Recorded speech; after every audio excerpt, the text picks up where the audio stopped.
ભીમરાણા આઈશ્રી મોગલ ધામનો ઇતિહાસ ખૂબ જ શ્રદ્ધા અને ચમત્કારોથી ભરેલો છે. આ મંદિર દેવભૂમિ દ્વારકા જિલ્લાના ઓખામંડળ તાલુકાના ભીમરાણા ગામમાં આવેલું છે. આ મંદિર અને તેની સ્થાપના વિશેની મુખ્ય વિગતો નીચે મુજબ છે. મૂર્તિની સ્થાપના. ભીમરાણોમાં બિરાજમાન મા મોગલની મૂર્તિ ખૂબ જ પ્રાચીન માનવામાં આવે છે. કહેવાય છે કે આ મૂર્તિ વર્ષો પહેલા જમીનમાંથી પ્રગટ થઈ હતી. શ્રદ્ધાનું કેન્દ્ર. ચારણ ગઢવી સમાજ અને અન્ય તમામ સમાજના લોકો માટે આ આસ્થાનું મોટું કેન્દ્ર છે.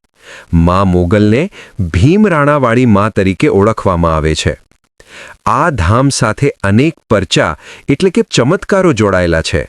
ઘણા શ્રદ્ધાળુઓ માને છે કે મા મોગલ આજે પણ અહીં સાક્ષાત બિરાજમાન છે અને પોતાના સંતાનોની રક્ષા કરે છે.